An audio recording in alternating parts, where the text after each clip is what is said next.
ఈ మధ్య social media open చేస్తే చాలు ఒకటే వార్త తెగ వైరల్ అవుతుంది.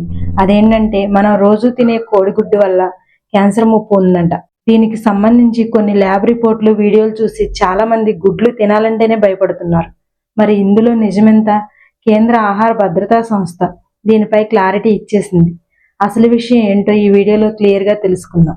అసలు గందరగోళం ఎక్కడ మొదలైందంటే కొన్ని ప్రైవేట్ రిపోర్ట్స్ ప్రకారం నైట్రోఫ్యూరాన్ అనే యాంటీబయాటిక్ కెమికల్స్ కనిపిస్తున్నాయని, ఇవి తింటే డిఎన్ఏ దెబ్బతిని క్యాన్సర్ వస్తుందని ఒక ప్రచారం జరిగింది. ముఖ్యంగా ఎగ్గోజ్ వంటి బ్రాండ్ల విషయంలో ఈ చర్చ జోరుగా సాగింది. దానిపై ప్రజలు ఆందోళన చెందడంతో food safety and standard authority of India స్పందిస్తూ ఒక అధికారిక ప్రకటనను విడుదల చేసింది. అందులోని ఇంపార్టెంట్ పాయింట్స్: 2011 నిబంధనల ప్రకారమే భారతదేశంలో పౌల్ట్రీ పరిశ్రమలో నైట్రోఫ్యూరాన్ వాడకం పూర్తిగా నిషేధం. ప్రభుత్వం దీనిపై కఠినంగా ఉంది. కేవలం సోషల్ మీడియాలో వచ్చే ఆధారాలు లేని వార్తలు విని భయపడొద్దు. గుడ్లు తింటే క్యాన్సర్ వస్తుందని చెప్పడానికి ప్రపంచవ్యాప్తంగా ఎలాంటి శాస్త్రీయ ఆధారాలు లేవు.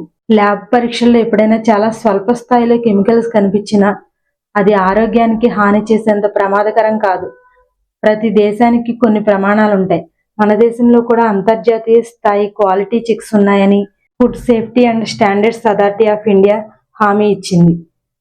ఏదైనా ఒక బ్యాచ్లో లేదా ఒక బ్రాండ్లో సమస్య ఉంటే అది ఆ ఒక్కదానికే పరిమితం. దేశంలో ఉన్న గుడ్లన్నీ ప్రమాదకరం అని ప్రచారం చేయడం తప్పు. మనకు తెలుసు, గుడ్డు అనేది సూపర్ ఫుడ్. ఇందులో high quality protein, vitamin A, D, బి12, కొలిన్ వంటి పోషకాలు పుష్కలంగా ఉంటాయి. ఇలాంటి పోషకాహారాన్ని భయంతో దూరం చేసుకోవడం వల్ల మన ఆరోగ్యానికే నష్టం. కాబట్టి అనవసరమైన పుకార్లు నమ్మకండి. గుడ్లు పూర్తిగా సురక్షితం అని ప్రభుత్వమే హామీ ఇచ్చింది. మీరు హ్యాపీగా మీ డైట్లో గుడ్డును ఉంచుకోవచ్చు. అయితే గుడ్లు కొనేటప్పుడు ఫ్రెష్గా ఉన్నాయో లేదో చూసుకోవడం, బాగా ఉడికించి తినడం ఎప్పుడూ మంచిది. ఈ వీడియో నచ్చితే లైక్ చేయండి, షేర్ చేయండి, సబ్స్క్రైబ్ చేసుకోండి.